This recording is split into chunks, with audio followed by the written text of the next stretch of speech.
Find the volume of the solid bounded between the sphere, rho equals 3, and the cone, phi equals pi over 4. So we have the z-axis and the origin, and rho equals 3. We'll hit 3 on the z-axis, and we'll have a sphere. All right, let's pretend that's spherical.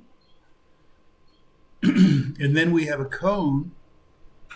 The angle phi measures down from the z-axis, and that angle is pi over 4.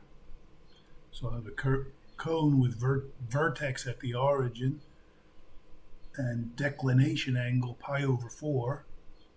And so the resulting solid is in here. Now technically, maybe this is a poor description. The solid bounded between them, this is also bounded between them, but that's not the part that we want. We want the part that looks like a snow cone. So it's kind of like this. Or an ice cream cone. Although the sphere here is maybe a little flatter. Anyway, the details of the visuals aren't that important. We're obviously going to use spherical coordinates. Both objects are described in such terms. So in general, to calculate the volume of an object, you could set up a triple integral and integrate 1 around the region in space that the object occupies with respect to the volume element. And if we're going to, so that's the volume. And if we're going to use spherical coordinates, then dv is rho squared sine phi d rho, d theta, d phi. Rho, theta, phi are the spherical coordinates. And in this particular situation, rho is going between 0 and 3, theta is going between 0 and 2 pi, and phi is going between 0 at the top and pi over 4 at the greatest, at the edge here.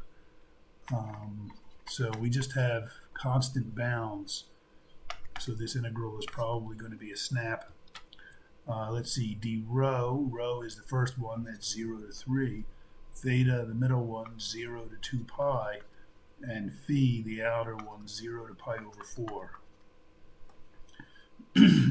This integrand is separable, meaning that we have a function of rho times a function of theta times a function of phi. The function of theta is just 1 here. There's no thetas in there.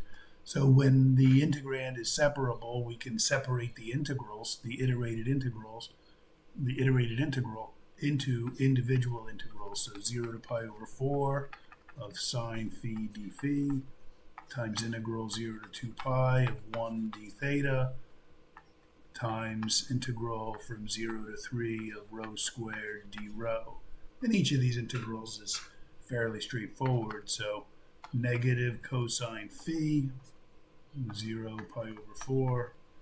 The integral of 1 d theta from 0 to 2 pi is just 2 pi.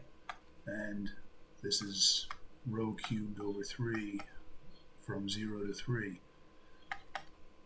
So we have here, I'll put in the 0 first and get rid of this minus. So if I switch these two, then I can X out that minus. So cosine of 0 minus cosine of pi over 4 is 1 minus square root of 2 over 2, then times 2 pi.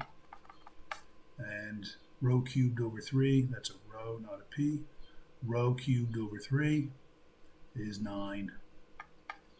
So there's an answer. If we want, we could distribute this 2 and get 2 minus root 2 times 9 pi.